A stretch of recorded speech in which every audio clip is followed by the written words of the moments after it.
Hey ho world, how you doing out there?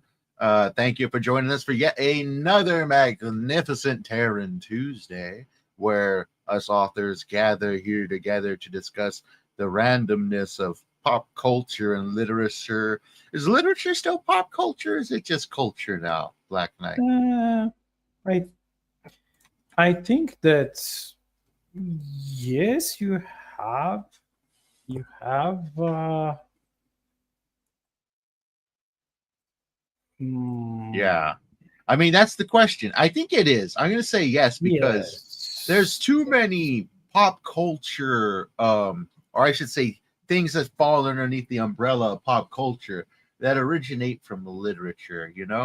Harry Potter, anything with the scripts, basically.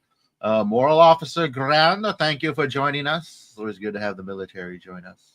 Yes. But how has your week been, man? What's new? Or I should Mm, say, how have you been since the last time we seen you? It's Tuesday. uh, I'm okay. It's been a tiring week.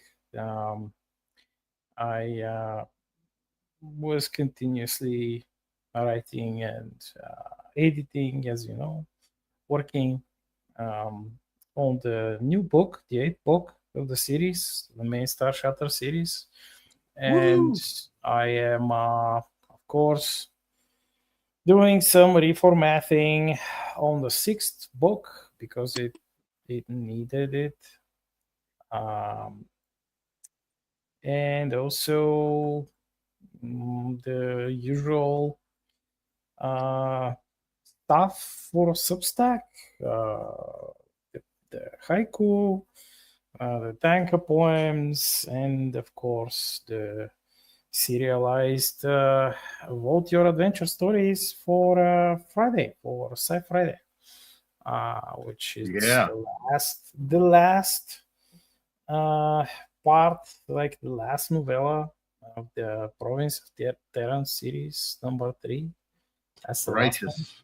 The last Yep, one of the trilogies. This trilogy we get one. yep, yep. That's the. I may publish them if I survive long enough. I may publish them, but as an like an omnibus. But I'll have to Oh write the boy. fourth one. Otherwise, there is no point publishing. Get it Uh, out there, man. Leave people with a good cliffhanger. Yeah, yeah.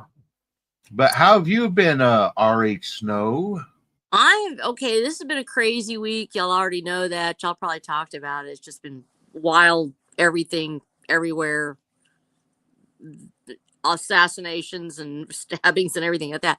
And so I've been writing a lot of poetry because that's what I do when things like that happen. And I also been working on my book actually. And but I am so sick, y'all. Ew, I am sick. I was like, You're down in with the sickness. I know I'm down with the sickness. Down with the sickness. Yeah, I'm literally like so sick right now. And I was like, I gotta get on the podcast. I need to be there. So you may hear me dying back here or something. Just don't pay any attention. No, no, you're not going to die. We're going to send you some healing waves. No, I need like Uh, some like ginger or something. It's so bad. It's like pew pew pew pew, I, ding ding I, ding ding ding. I'm just gonna like lay over here and occasionally make a noise at you or something. And if you just listen to you talk and just lay here, but yeah, Gotcha, You'll gotcha. you'll you'll be you'll be amazed to learn that I have recovered yet another recipe from my like the really old what notes. My grandmother. really? What do you? And, well, this one is a stew, like a very simple stew. Give? It has old bread in it. Oh yeah. Yes, yes, and it also has potatoes in it. Yes, Everything better. and zucchini, and Ooh. either pork mince or cubed pork. But I remember my grandma made it with pretty much anything back then. because we didn't have access to much in the stores. And sometimes she made it like with chicken, with the bones, of course, because Oh, the yeah. bones because the bones are the best thing. Mm-hmm. And sometimes she would use peas. Um, Sometimes she would use zucchini. Sometimes she would use broccoli or cauliflower if we had them.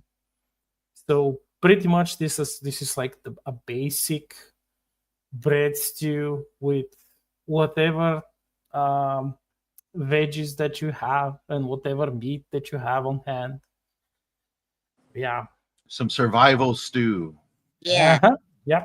Yep. Pretty much Bulgarian survival stew, and it's like the history of this stew. It comes from actually it comes from the medieval times. Oh, okay. Classic. A classic recipe. Well, we don't have the veggies that they had back in Yeah. the medieval period. Some of the veggies are gone. I mean, not completely gone, but we don't grow them. Yeah. What And sort of back then, vegetables were popular back then? I think it was, what was that thing? It looks like spinach, but it's not spinach. But it's like giga spinach, like turbo spinach. Uh, not talking about. Basil? Are you or What? rampion? I think it's. I forgot the name, but that was perhaps like one of the most prominent. And then you had like this strange onion-like plant, but it wasn't an onion. I'm sorry, like my brain is Could be dying today. leeks or ramps. Ramps are like that too. Yeah, but like usually they didn't have like luxurious stuff, and this is like super simple travelers stew, which they cooked in the inns, like the medieval inns. And I spoke to a British guy, a historian. He's like a historical reenactor, and he's like a knight historical reenactor. He rides horses. He has like Oh, wow. real armors, sets, and weapons and stuff. And we exchanged some comments because I knew that recipe. And he was like, how do you even know it? And I'm like, well, I'm just recovering some old recipes of my grandma. He's like, do you know this is super old? And it's probably a leftover from the Roman times, because actually the Romans had like this developed road network Uh-huh. in Europe, and with their giant inns, like they had like almost industrial size inns with multiple floors and everything. So this was probably the oldest stuff, because Mm-hmm. it basically they made it from bread. Oh They yeah. made it from bread. They added like some fat in it, some like onion like vegetable, Oh yeah. unknown. I'm sorry, I forgot them all. I had like a small list, like of 5 vegetables, but I forgot them. I can't find. And they would add like uh, they would reuse this old bread instead of throwing it away or like kneading it into the new dough for the next morning bread. They would instead like stuff it in the stew, and that would be like a stew which would cook forever. They'll just add more of the same. Oh. So they Yes. would just like what? Just keep the fire going. Yep. When it gets Yeah, a little pretty empty, much. just refill it up. Pretty much. Forever And they would stew. just like they would taste it. They would have like this ladies, I mean, in the Roman times they were slaves, but in the medieval times you had like a dedicated cook. Depends who was like the cook on Yeah. shift, and it was either a woman, like a more elderly woman, or a man. They would taste, and this is perhaps one of the things he told me was where that thing came with the cooks, like the modern chefs who have like these spoon pockets on their uniforms. Yeah. This comes from this exactly comes from these times, because like, Oh. it was a common room. Like these taverns, they weren't that huge like the Roman taverns. I mean, some were left over from Roman times, but Wow. and they still kept them running, and there were like a few, I think, in Britain left during the Middle Ages. They were still there, like they were the oldest inns and taverns ever. So the cooks, they had a dedicated spoon. It was Wow. their spoon, and they would use that spoon to taste the stew. Oh, Uh, how interesting. because the people, the visitors who paid to stay at the inn, they would complain that like, why like, this is my spoon, like I'm not giving you my spoon so you could like lick my spoon. No, you better, like, you're the cook here, you better have your own spoon. And this is how it began. They did not care about like, oh, the germs, like it's your saliva, I'm going to Yeah. lick the spoon. No, it's like, no, this is your spoon, you lick it. Like, fuck Yeah. you. So pretty much Fun. this was one of the most interesting things, and perhaps the universally, um, culturally universal things across wide swaths of earth, and even like the early ancient world, like ancient Greece, etc. Because, I mean, people needed sustenance, and you couldn't, like, people were poor as fuck. This is what most of Yeah. our modern day friends and their family, they cannot even imagine how freaking poor people were back then. And people did not have the internet. They didn't even have books, but they did have storytellers. And Mm-hmm. this is where I was going. You thought I was just telling you a boring old story about a stupid stew. No. No. No. Um, most of these inns, they had a dedicated storyteller whom they would pay with food and shelter.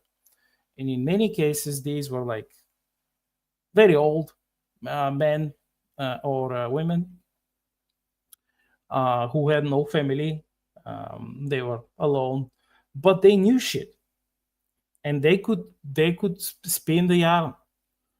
And most of this like rich oral history, different fairy tales and tales, they just traveled around. They just circulated from China, from um, India, and anywhere. Like then they would like travel across the different Silk Roads, because there was no, like, there were a couple of them, not just one. They would travel back to Europe. Uh, these stories, they would be reassimilated in like European countries, and told by different storytellers, and they would circle around. Some would go to Africa, and then the Middle East, and then they would go back to Asia, and they will circle around and around. And this I think this continued for God knows how many centuries. Yeah, that's amazing. So next time when you hear someone telling like a silly old fairy tale, think twice. Might not be as silly as you think, or as Oh yeah. new as you think. Yeah. I'm sorry. Yeah, I mean, for- stories are passed down from generation to generation. They're especially since the written word came into play. Like we think of a lot of the stories today. Let's take a very popular one. We were talking about pop culture earlier.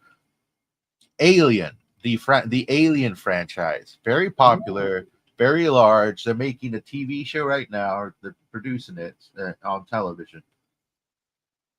James, do you the know original much about that? alien the original Alien was heavily inspired by many different films that came before it. And if you were to watch some of these films, like I think there's one called The Planet of Vampires. If you Yes, were to yes. watch these films, I remember reading about this one. Yeah. if you watch these films, you see the aesthetic of the Alien movie. You see the plot. You see the elements that would later on be turned into this story that would become a cultural pillar that people would latch onto from one generation to the next generation and being just mesmerized by it. But people today will look back and say, oh, well, this is heavily inspired by this person or that person's works, very, centralizing the amount of inspiration that goes into these stories. Like I collect old books, and in these old books you will see plot points and story elements that people will use today, and you will see original takes or refreshing takes, and very much strong use of these various plot points, story elements, character arcs, compared to what we see today, to where you'll see the elements of the past that have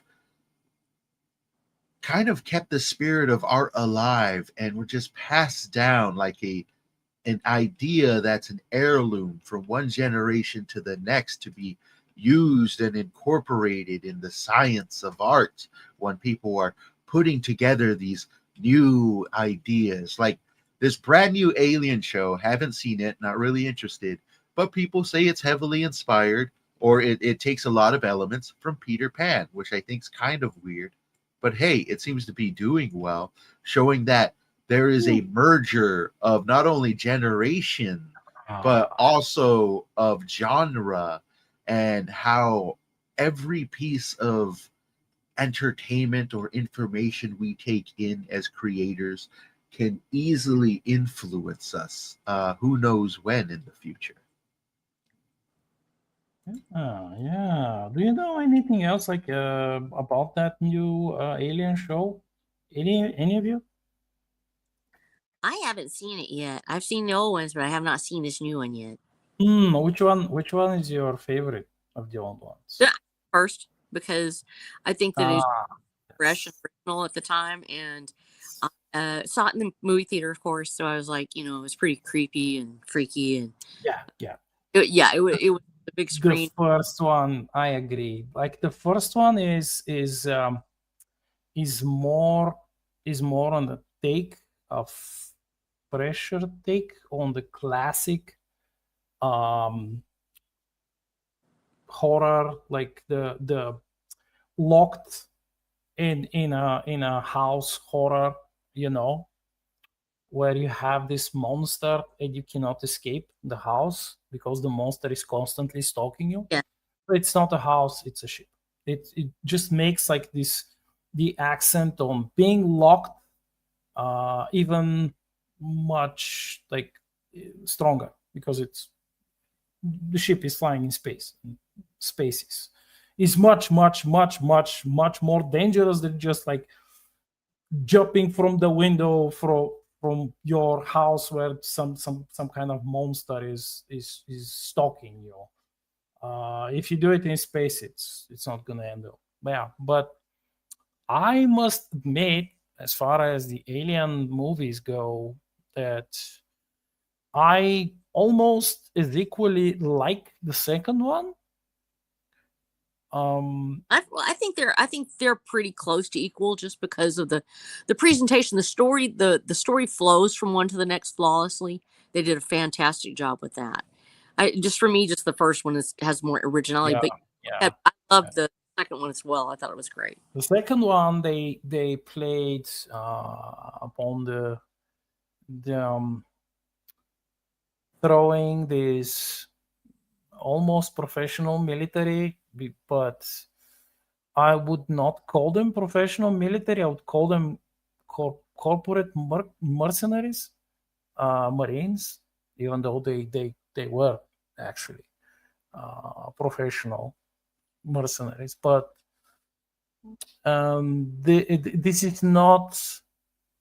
It was very. It was cleverly molded, and this goes into the entire Western military doctrine and military culture that we have.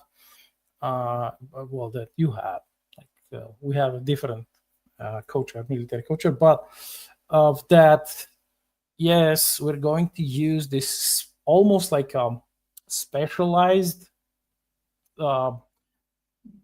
military unit, which is not like a big unit, but it's like a specialized unit, highly trained, experienced, well armed, and then you're going to put them in a situation where they are instantly surrounded, like they're surrounded on every side, even under their feet and above their heads, and then you are taking their weapons, their guns away, meaning that you're almost like nullifying all of their training and experience, almost.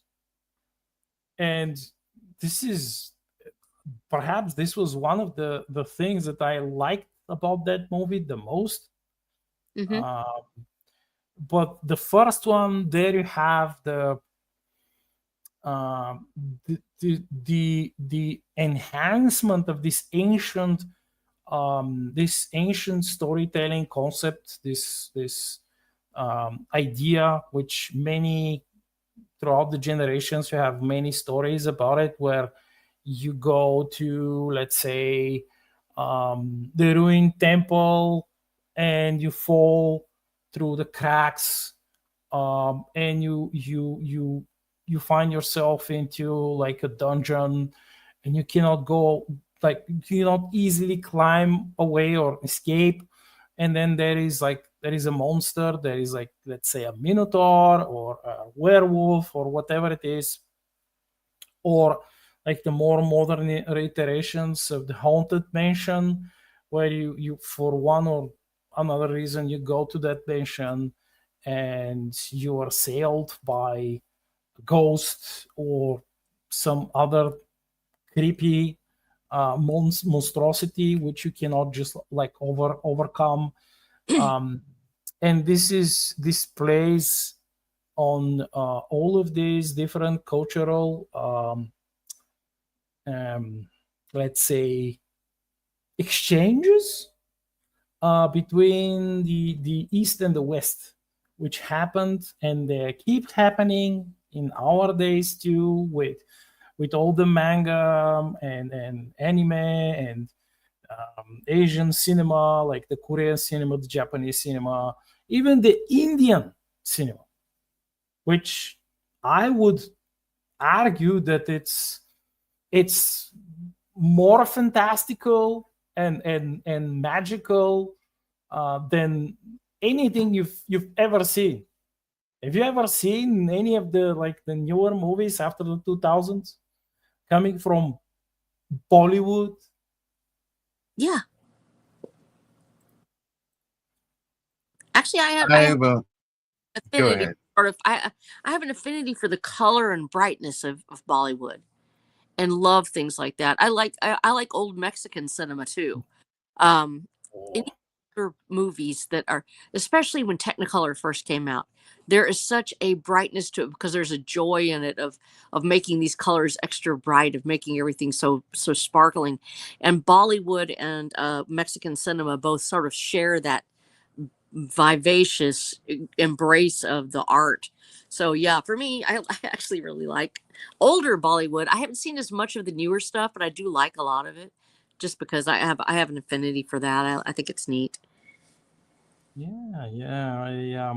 I haven't seen that much, but I watched, and oh, I hope that you watch it too. I mean, they have these elaborate, really fantastical um, cop movies where you have this like uncle, my age, a little bit like out of shape, but with wondrous mustaches and um, nice hair, like looking quite polished. So this uncle would then like fly around, like make huge jumps, almost leap over buildings, flip cars with one kick, slap around like 50 men, and do all kinds of like magical stuff. And once you like, first you will laugh, you'll laugh, then your laughter is like is slowly losing strength, and in the end you're just you're just amazed. It's um and then you have uh, the the movies which they make for their gods, Hmm. which are amazingly fantastical in like this on a level which I doubt Hollywood ever made anything like this. Anything. Um, and perhaps like the last uh, the brand new Yeah. movies they make, which some of them go into like the British Raj history, and they twist the history a lot for like extra giga drama purposes. Yeah. Which, I mean, yeah, of course they have to make the movie, and then you have, of course, like the constant dancing, like they have these like specific dramas, the love dramas, which perhaps you know we're talking about. Hmm. um yeah, they have this, I forgot what was the word in Indian, but yeah, it's a like specific genre, and they have to have like a specific set of, well, of course it's in their culture. I mean, it's their culture. They're making it. They're making the movies for themselves, for their culture. Yeah. Yeah. So their traditions, and you have to have like a specific amount of minutes of dancing on the screen and singing. Because Really? So there's like a yes, time frame. It's yes, like yes, you I'm need not to, joking. you I'm must not meet the joking. threshold. You have to have them. You have to have them, or your movie will not, like, the script will not be approved. Well, yeah, there's such a I love Hindu, the pantheon. I love reading about it, and I've always enjoyed studying about world religions, and I'm very deeply Christian myself. One of the reasons why is because I've studied world religions. I've read all about them. I've tried to learn as much as I can about everyone's take on all this wonderful universe that we're in, and the Hindu pantheon itself. they celebrate it in Hollywood much the way that we celebrate, for instance, the Ten Commandments, which is a movie that's on that epic scale. It doesn't have the singing and dancing and things like that in it, but it's that same big, gigantic feel, the epic nature of religion on the movie screen. When we see it in Bollywood, because of the way that they embrace all of these different elements of Hindu, uh, uh, I would say the scriptures of Hindu, the Vedas, they want to tell the story exactly right. Now they will sometimes present it in such a way that it may be modified for a screenplay, but everybody knows which story it is, like the Ramayana. Everyone knows which story that is. They know exactly the things that are supposed to happen next, and they're waiting for this to unfold. These stories are so old and have been passed down over 4,000, 5,000 years even, that we have this amazing tapestry of this story that they know almost by heart. And if you've ever had a movie where you've watched it so much that you know the lines, that you say the line just as the characters say it, well, in India, you have this embrace of the religion to a point to where they know these stories by heart, and they will say that part that they know is coming next. They know that there is a part where the great Hanuman will go to war, and they're waiting for that to happen. There's a part where Krishna dances, and he's going to dance this beautiful dance, and they're all waiting for it. So if you have a story and it's allegorical and it's supposed to be about Krishna and the milk maidens, then you're going to have this certain dance that takes place, and how joyful they are. Then they are going to wait for that to show up in the movie. So when you kind of know a little bit about the Hindu religion, you can actually follow along with a lot of these stories once you recognize that this is going to be a story about that particular tale, the Ramayana. You'll know what happens next. You know which villain to look for. You know which hero to look for. And so one of the reasons that Hindu religion favors so prominently in Watcher of the Damned is because each of the great religions has a nod in Watcher of the Damned, because there's a cobbled together world religion that they've created. Man has created, and this is terrible golem, basically an undead creature that they've made to keep people enslaved. Well, instead you have the world's great religions all around it, and we have elements from each of those, as in their purity is how they were meant to be told. And so when you see these stories, having studied that, Bollywood tries to present those stories in such a way that it's fresh and new, but it's still engaging, and it's still that same story. They tell it faithfully, but it may be with different costumes or different things that are involved, but it's always that same story, because that is the sacred tale. Yes, and I think that quite a lot of these really ancient religious tales, they traveled around more than once, and we have bits and pieces of them, which were adapted into our culture.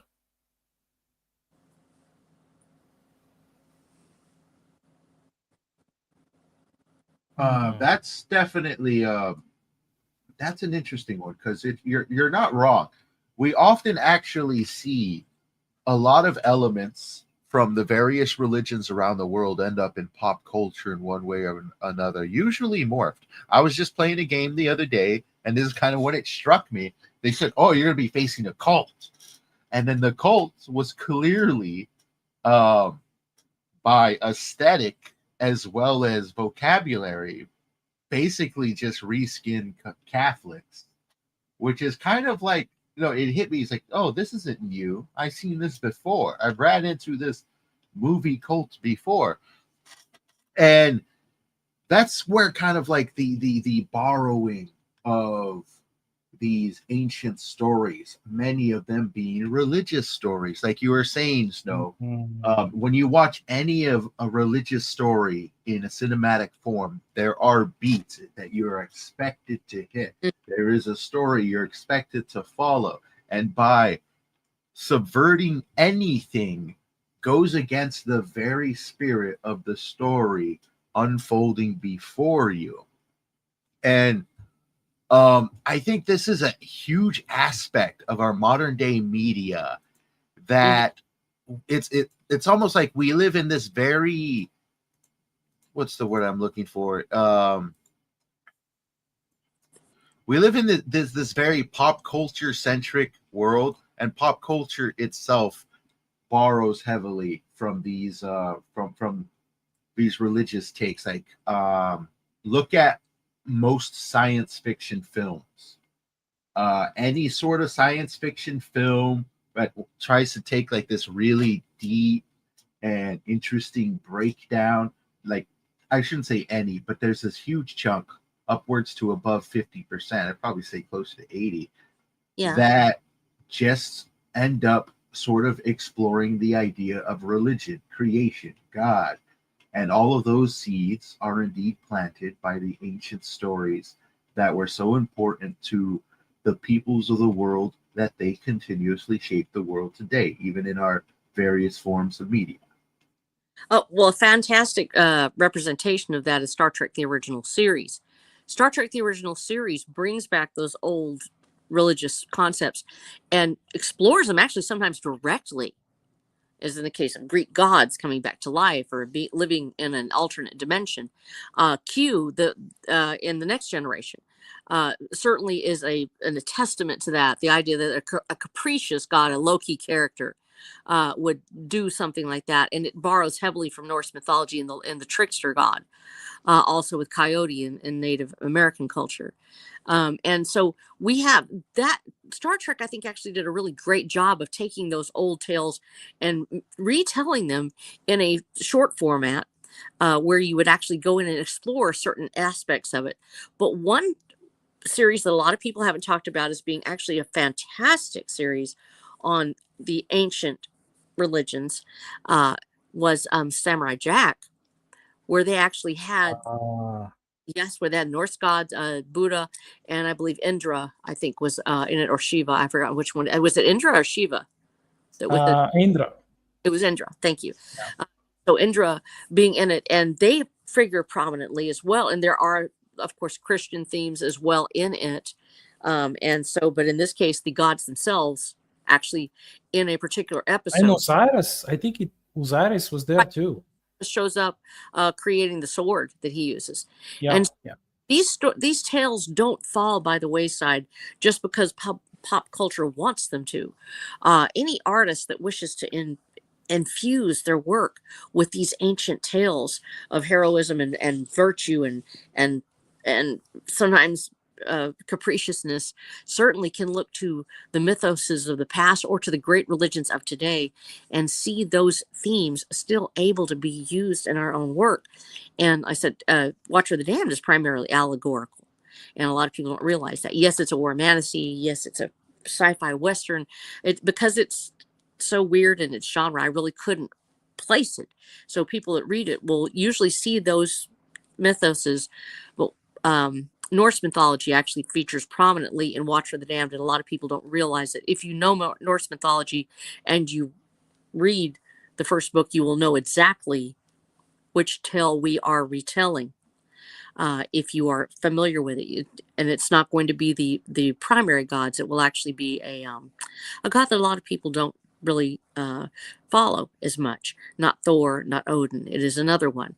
And if you get it right, let me know. Tell me, because there are a lot of clues as to which Norse myth we are following in Watcher of the Damned. And there's also references, of course, to Christianity heavily embedded in Watcher of the Damned, especially in the church scene that we have, where we talk specifically, and we have a preacher in Watcher of the Damned as well, who actually is very much Christian.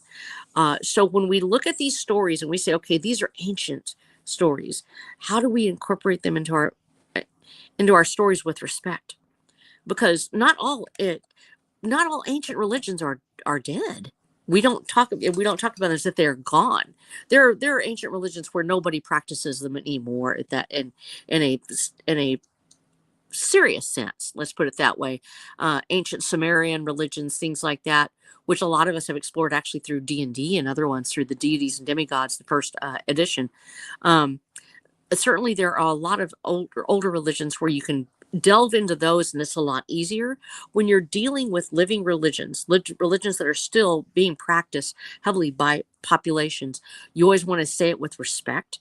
You want to make sure that you are very well versed in what is considered to be inappropriate for that culture, because you definitely don't want to say something that's going to get somebody in trouble somewhere, and sometimes you are going to say something that's going to make somebody upset. You can't get everything right. In paying homage, sometimes we get it a little wrong. But when we're dealing with those world religions, don't be afraid to also explore some of those themes and to research as much as possible. These are the stories that carried civilizations forward. They are the stories that people looked to teach them morality. And when you read and study these oldest texts, you will learn so much about what it is that differentiates each culture from the next, what binds them together in a common thread, and what separates them from each other. And when you start to see it, you can't unsee where the virtues are for each culture. One of the best places to learn those texts, to study those, is at sacred-text.org. And I'm going to, like I said, pull that up. It is one of my favorite sites.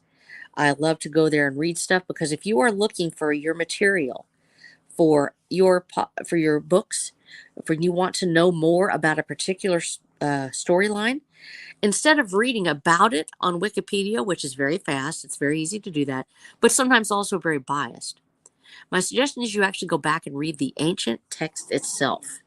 When you go there, when you see what is in the actual text and read it in English, which they're all, translated for you there, I think you'll find that you will be fascinated by them. Not just because you have a chance to see it as it originally stood, but you're reading things that somebody read 5,000 years ago. You're reading something that somebody read Older, probably older. Yes, there's almost there's no way to describe how fantastic it is. Let me go ahead and make sure I get the URL just right. They should still be out there. And it's a fantastic course for everyone. I'm sitting here trying to pull it up right now, and it takes me That's forever. Take your time. Yeah, thank you. I appreciate it, because I'm really sick and I'm still trying. Yeah, I'm going to say something about the let's in Asia, specifically in Korea and Japan. After the opening of Japan, let's say, oh well, of course in China too, you had a lot of Christian missionaries, and specifically in Japan during like the late samurai times, you had a lot of Christians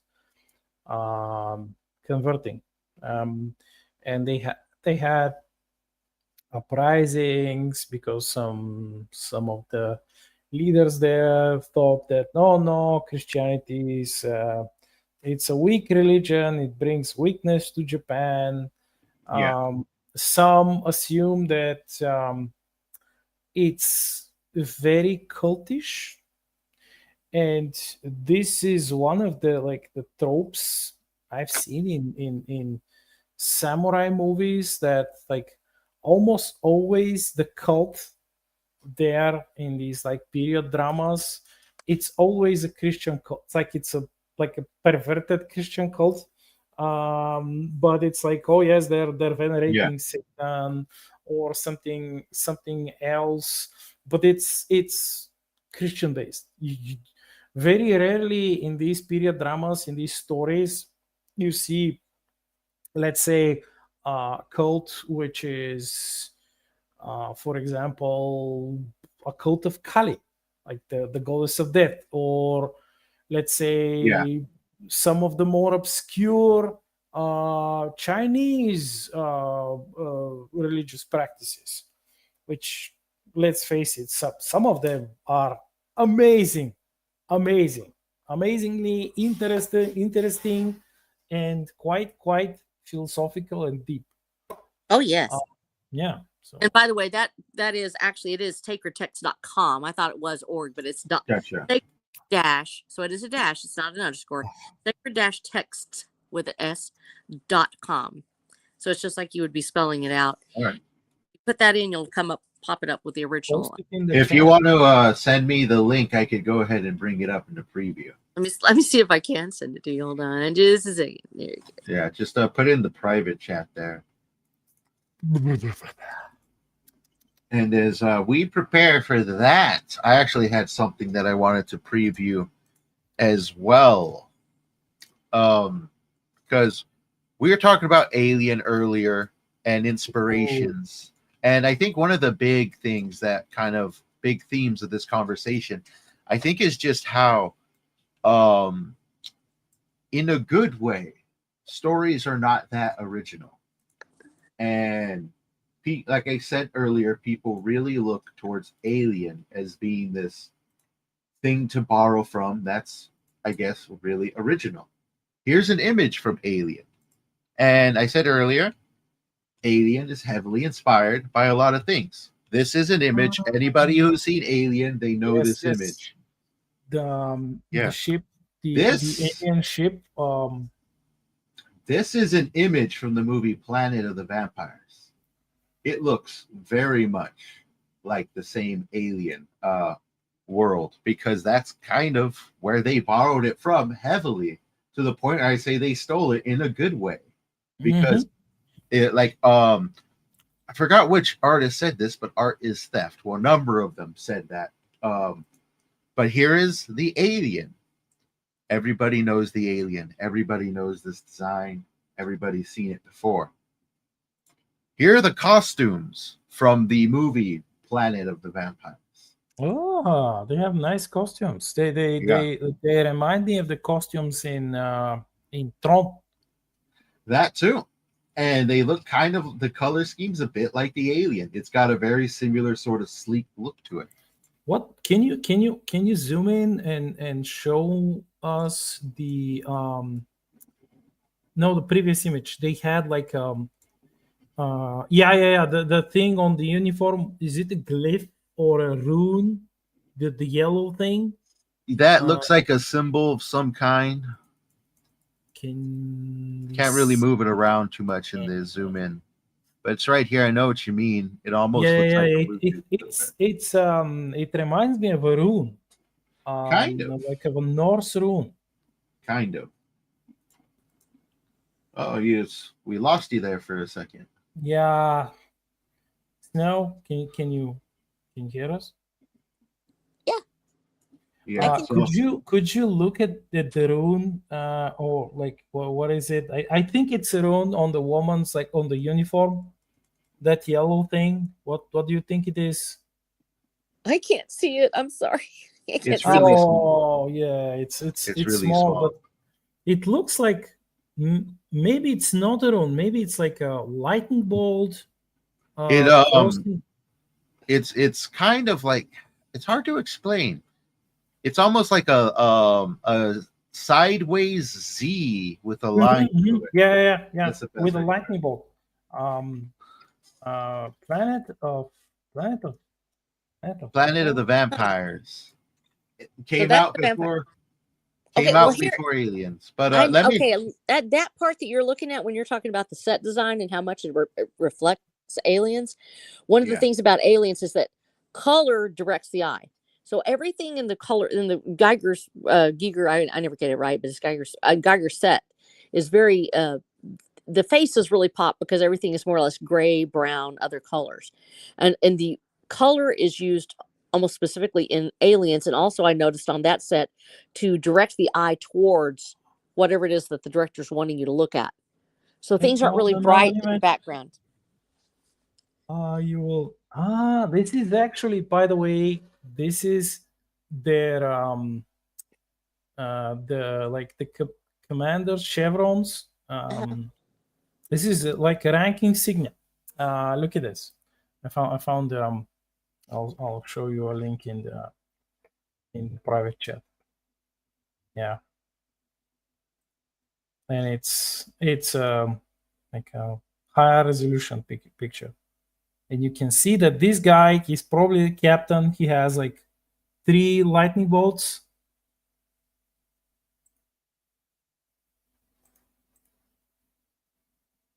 Hello?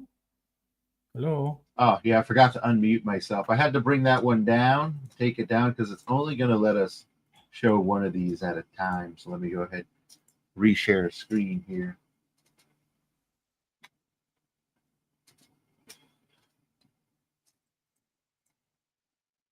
Okay.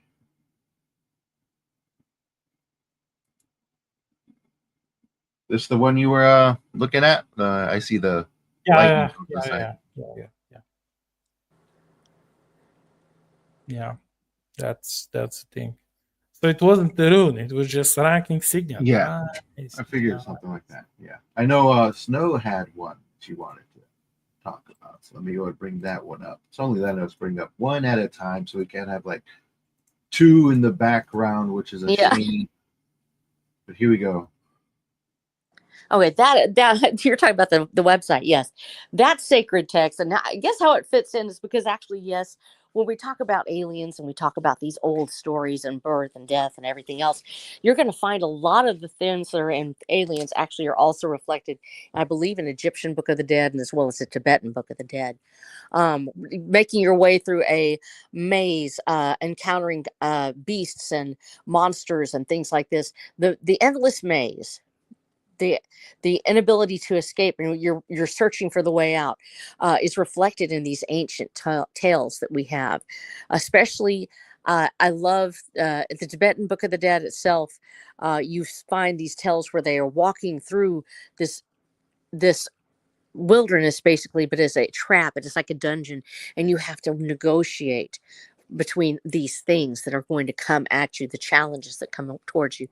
So when we're looking at these old texts and we're looking at the old religions and the things that have been passed down to us from centuries before, they can infuse our sci-fi, our fantasy with new life, because these are old tales that have a resonance with anybody who's ever loved the old ways and the old things that people talked about. If you're missing that, I would strongly suggest go to this website and understand you are reading all kinds of stuff. It's not all just ancient religions. It's almost anything, any lore from any kind of culture that you might be able to think of.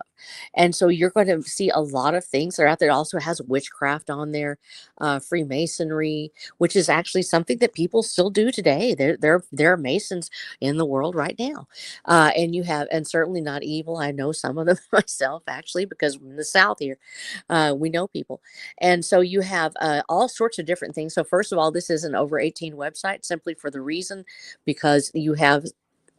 These are books of the ancients, and so they cover all kinds of stuff.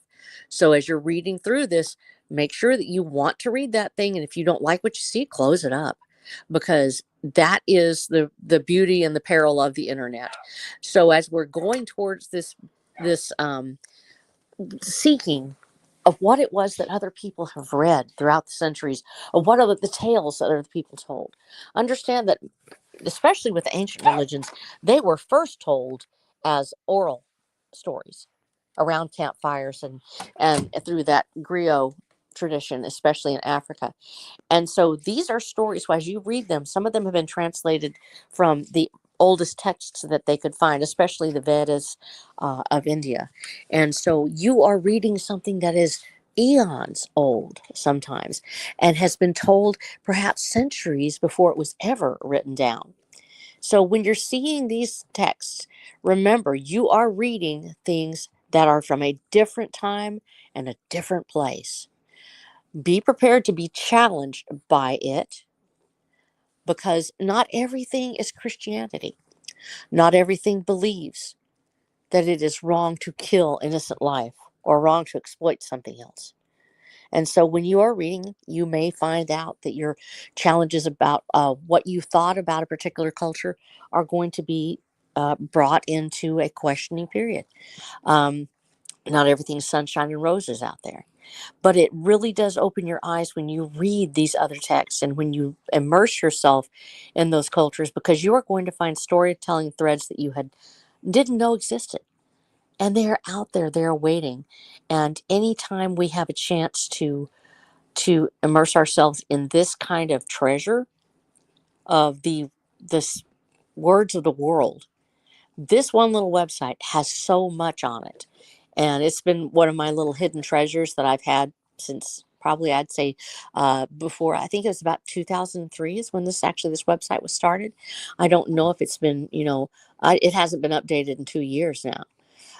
And certainly it's a lot of it, the things that are in it are in public domain, but it has it all together and it has it aggregated onto this website. So my suggestion is read it while you can, because since it's been a couple of years, it's possible that at some point it may go out of date, or not be renewed anymore. And it just depends. So I would suggest, if you're really interested in this sort of stuff, go look at it today and see if you find some new storytelling material. Not Nice. bad. Yeah, I'll have to take a dive into that later on. Whenever I Save it, have save free it, time. save it. Share it in the main chat. Okay, I think I've got it over there, but I think it's in here. If I go over to chat, I have a hard time getting back over here. I don't know why it always kicks. I remembered when you talked about Labyrinth. I'm not sure if you follow this. Like, there was a new. Well, it's not like a super new technology, but it's I think it's a combination of technologies, which, James, you probably know about this. They have been using like new AI software to expand the capabilities of these satellites, these like radar imaging satellites. Uh-huh. And they have been scanning Egypt. Yes. And sometimes they speculate a bit too much. But when you mentioned Labyrinth, I remember that I read like a really, well, it was old. I think it's like from the early 2000s, like an article about an expedition, and they actually found a place where one of the older archaeologists, I think it was Piri, who dug and found a plate, like a large stone plate, and he said,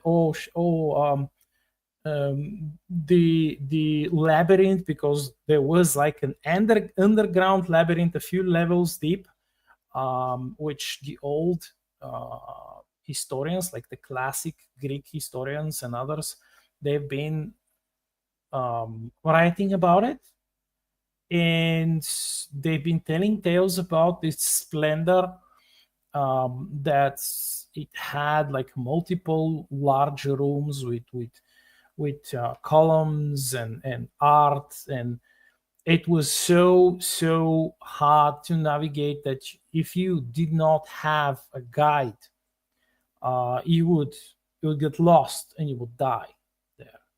And for that reason, the Egyptians, when they would allow anyone to enter it, those would be only allowed on the first and the second levels, and these people would be, well, famous, or like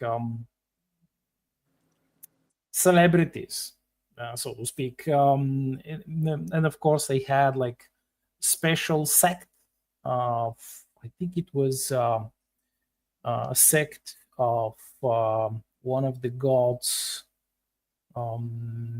Knowledge, was it? No, it wasn't. No. It was one of the elder gods, the elder Egyptian gods.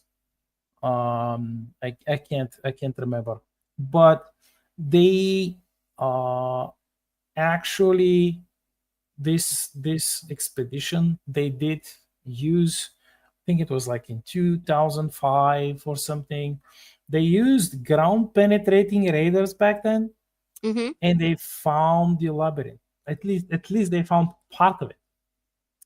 And now with the advance of the AI software and stuff, and they have been combining various technology and these satellites with the radar imaging, and it's there.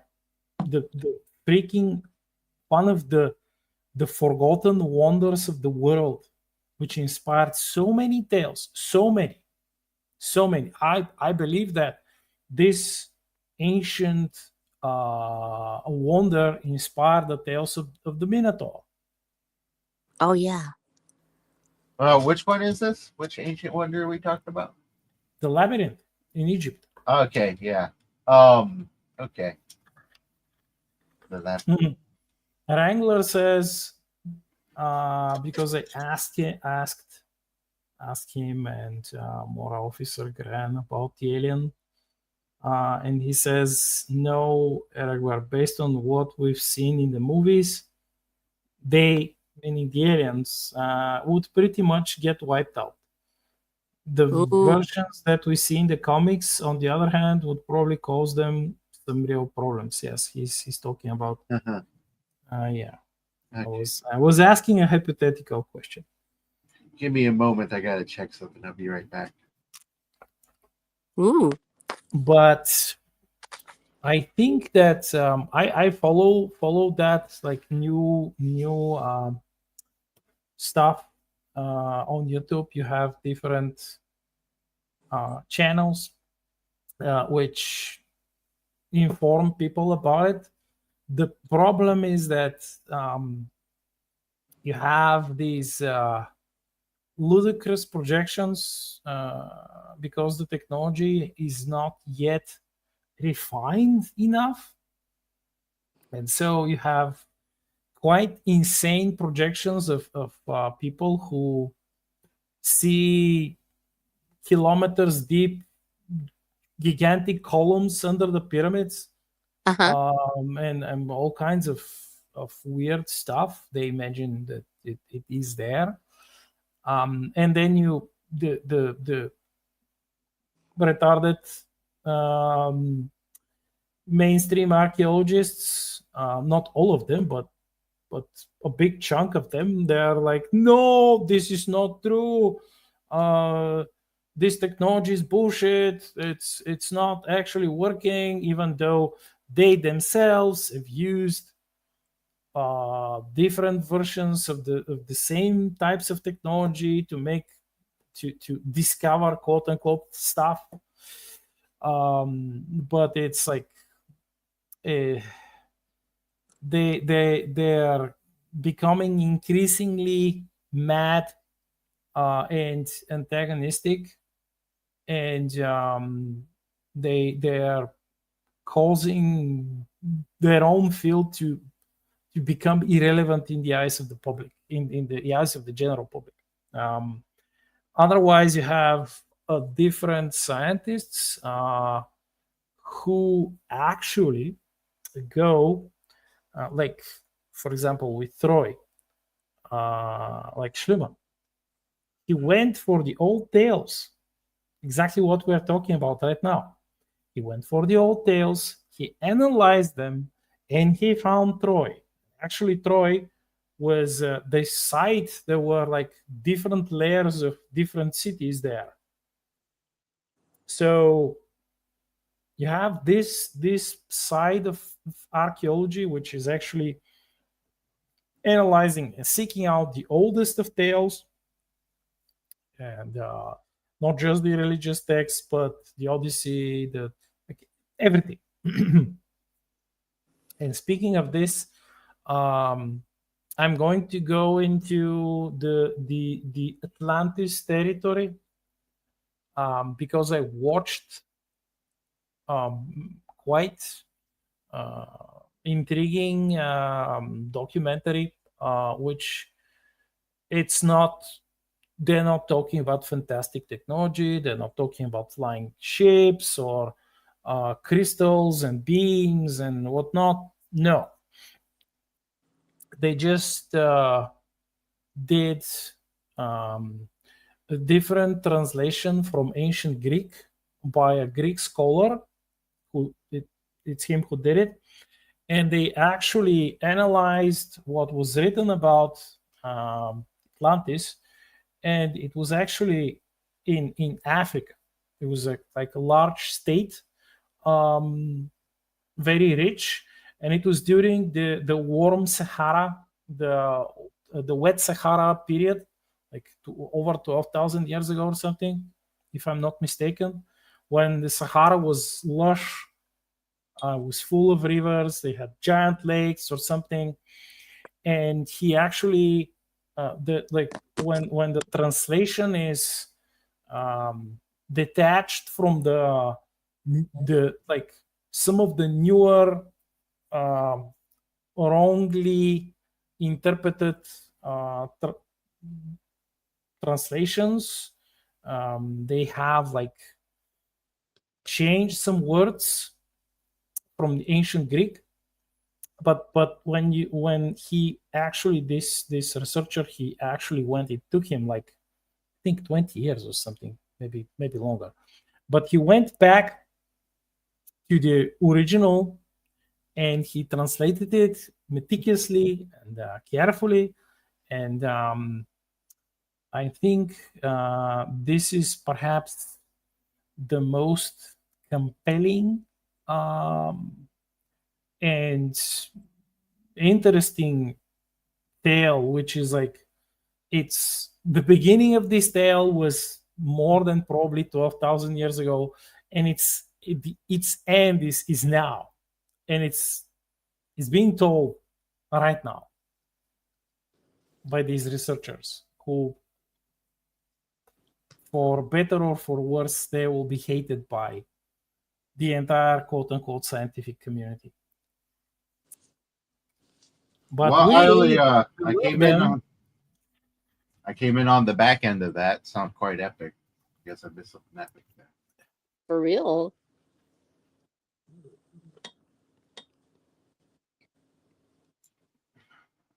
So what was it? The thing about Atlantis? Atlantis. Yeah, okay, that's well. I was talking about newer translation from the original ancient Greek, and it was made by a Greek scholar and who is also a seaman.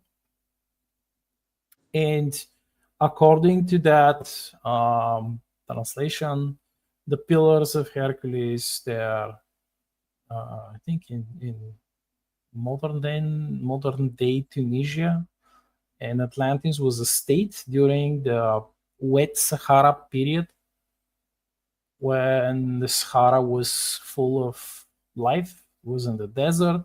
Oh yeah. Yeah, you had these giant rivers and lakes and animals and jungles. I get it. You don't have to retell it for me, for the listeners who want to hear recover a bunch of stuff they already heard. That seems interesting, but yeah, there's a lot of histories, a lot of mysteries in history, both long forgotten and awaiting to be rediscovered. Yeah, I was thinking even of like writing a story about it. Speaking of stories, because I know you're a chef, and right now I actually had to step away to check on some slow cooked roast beef. But oh my goodness. Yeah, it's for the dogs. They eat healthy around here.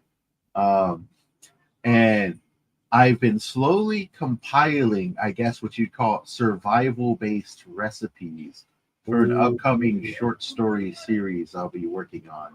Nice. Where a handful of people open up a restaurant in an otherwise post-apocalyptic state. That is so cool. Should be fun. Yeah, you're taking a page out of Snow's book.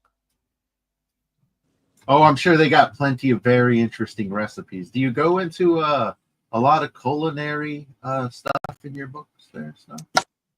Yes, actually, we do because it's people have to eat, and one of the things where there's sort of two minds on how you approach this. If you're a TTRPGer, there's always the question about what are you carrying with you and how are you going to cook it, and do you have endless, the endless bag that you can just reach into and pull some, or The the D&D bag of what was bag of like endless holding. It's the bag of endless holding. bag of holding.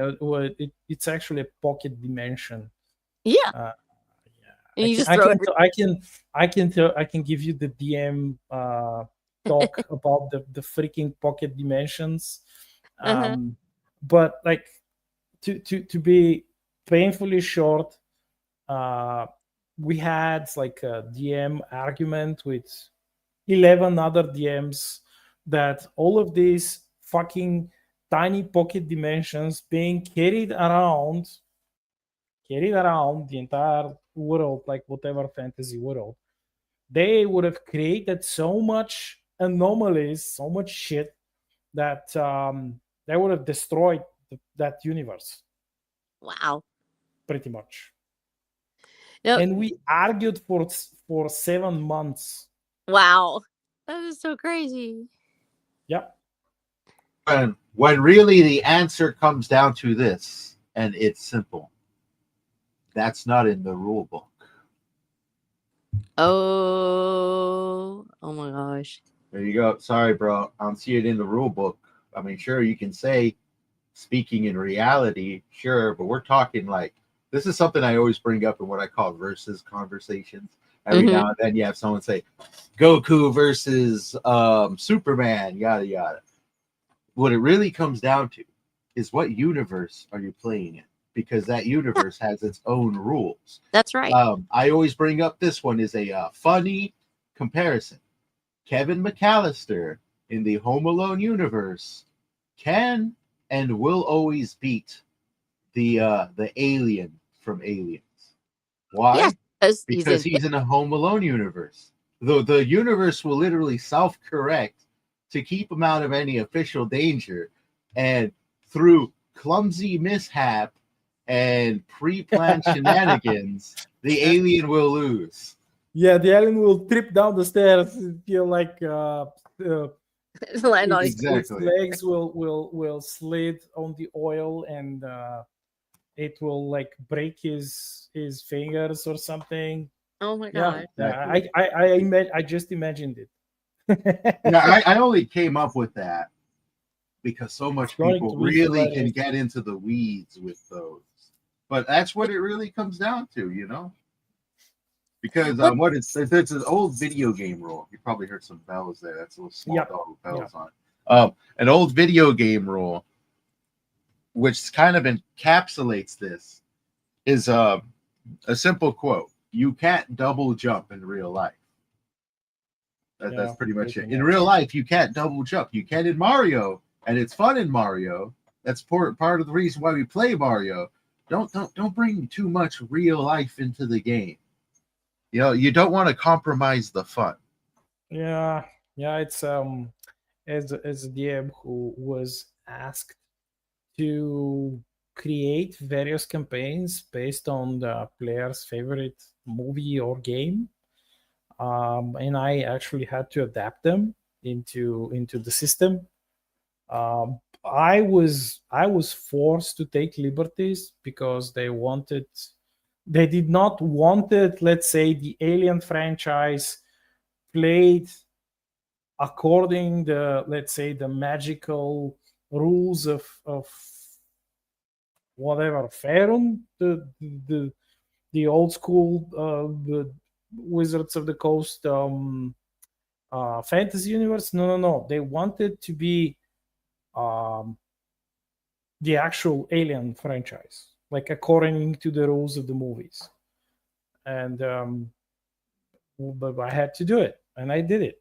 And it's like you have to adapt. You have to set up everything, and you have to tell the tale, but it's according to the rules of the movie or the game.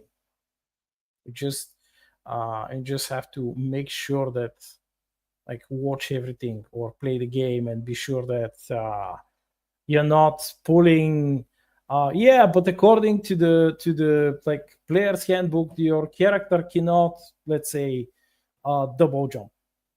But you're playing in Mario, the universe of Mario. Well, that's because No. you've rewritten a completely new handbook. It may not be physical, but it's there. Yes, that's See, why it's still according to the handbook. It's just the appropriate handbook. Yep, pretty much. But this goes back to your world building for the universes and the ancient stories that you've talked about. When we look at each different culture and their different stories and everything like that, there is a specific set of rules for that pantheon, for that religion. And some we have a tendency to think of everything in terms of the universe that we are living in. And so when you start reading these old stories and you start expanding your ideas out, you say, okay, here's the rule book for the Greek gods. That's the Greek mythologies. The rule book for the Aztec universe is the Aztec religion. And the pantheon that existed there, the Sumerian religion, ancient Sumerians, the Egyptian. It's actually knowing what the rules were for them, what was considered to be good, evil, or neutral. It goes back to that. When we talk about Eastern philosophies, the idea of good versus evil, not necessarily so much as of natural and supernatural, where there's something that belongs in this universe, everything's in balance. But then there are things that are supernatural that don't belong here. That's a big thread that comes up. So when we know those sort of rules for those universes, that's world building. That's actually what they used to create the world that they are living in. And then we look at how we do that for TTRPGs, where we're creating this little world on the table, where we actually have our players come in and they've got to go by this set of rules. And we say, if you're going to break those rules, then bad things are going to happen, because you're warping the fabric of that reality on that table. The same thing happens in our stories as well. If for some reason the world building breaks down, it has to be for a good reason. It has to be something that the author can explain. Why does the sky suddenly open up and everything just pour out? This can be a shocking, revelation for somebody that you were on, a particular mission, and suddenly things just change all of a sudden in the middle of the story. It's okay to have that happen, but it can't just do it and there's no explanation and suddenly we're in a different world. You have to have a good explanation for why things change. Probably the biggest one that represents this would be the Dark Tower series, where Stephen King just steps into the story, the author just steps in. Now, in this case, supposedly it's allegorical to the Song of Roland, and the author basically being God in this case, coming down to speak directly to the hero. But a lot of people didn't get that part, and they were not comfortable with it. They felt like it was a cop-out, that it didn't really work. Other people love it, and so it just depends on who actually gets your world building, who understands it. But when you have that kind of change, and if your audience doesn't get it, be expecting that. It's the same thing you talked about with when they want to change the rules, or they want to suddenly, make it to where this doesn't fit in. We have worlds and we have rules that go with those worlds. And people build that pattern in their mind. We are hardwired to build pattern. We are hardwired to see pattern in everything we do. Humans are very much positioned that way. We see faces and everything. We see patterns for the divine. We see patterns for life. We look for cycles of time and space. And so we look for that too in our storytelling. And even if you haven't set down your world building necessarily in stone in your book where the readers can read it, they are going to develop a pattern for your storytelling. And much like we talked about with Bollywood, where there's a pattern to it, where there has to be, if this thing happens first, and they recognize that story, and the exact right step has to follow, our readers build the pattern. And by the time they get halfway through your book, they're expecting certain things to take place.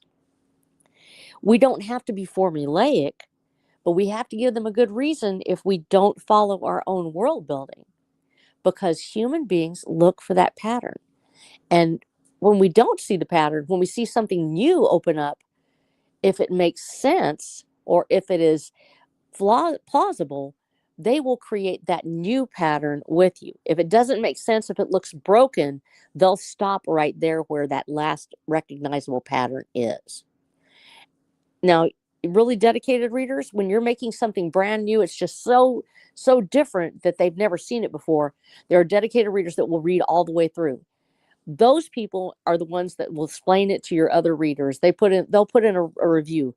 This was fantastic, and I recognize this thing. I saw where the author actually created a brand new universe, and his rules uh, told us that death is not forever, but instead we shall all become frogs.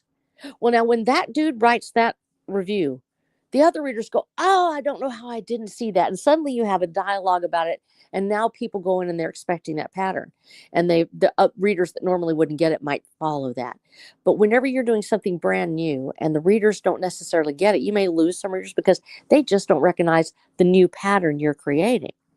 So we have to make sure that we give those little hints and those little clues in the story, because readers build a world with us.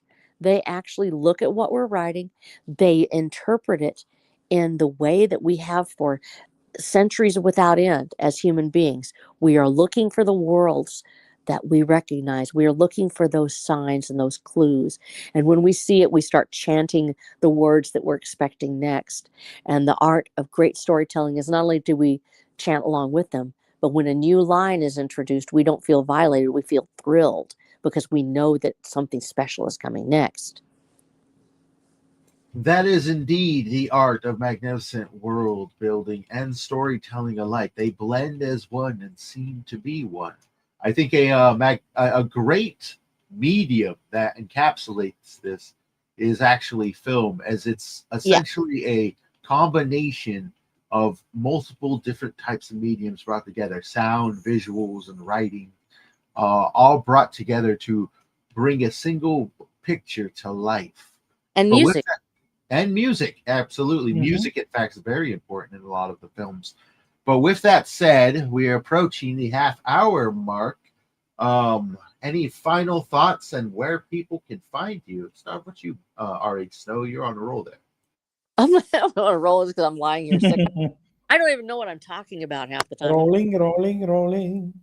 I know, really, it feels like that too. The room is spinning.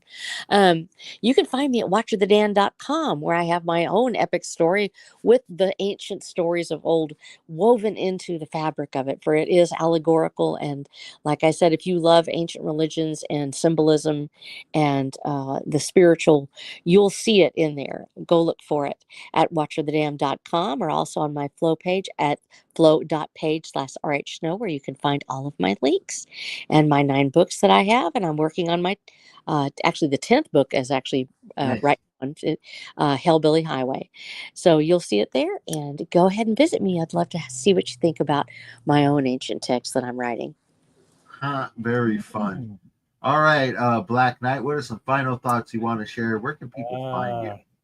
Well, that's I was thinking of mentioning how some of the tales, like, they developed by elaborating upon much older tales, and this is like an endless circle of creation.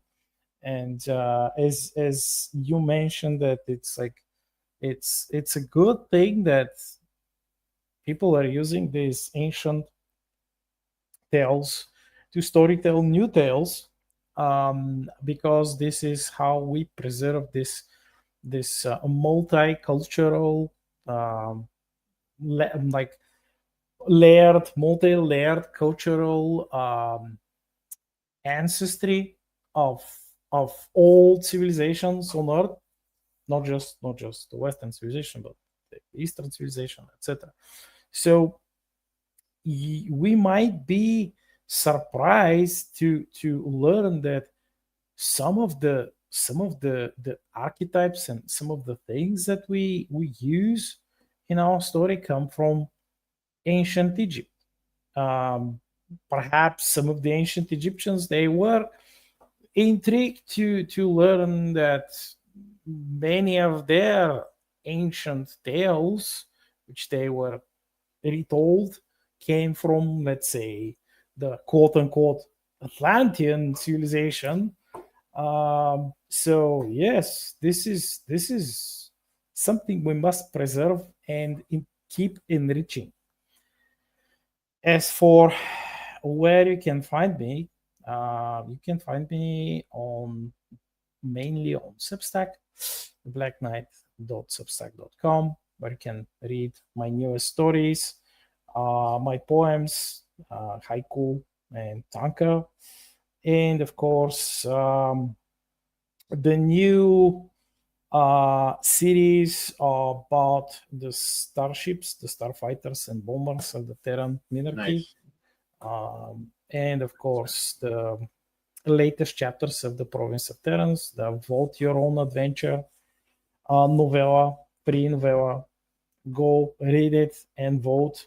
Fun. So we have more votes, and various things, different things can happen.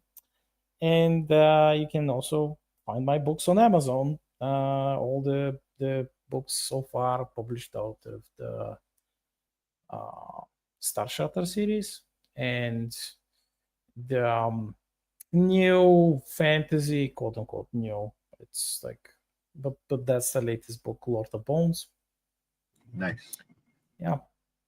Excellent. My final thought would be to realize that there's nothing too original, and it's okay for you to take something you like. See if you can put a justified spin on it. Create something new out of something old. That's where all stories come from. But with that, thank you all for joining us today. If you're catching us on the back end, you're a part of the rewatch crew. Go ahead, give us a like, leave a comment down below, share with your friends. Let us know what you think.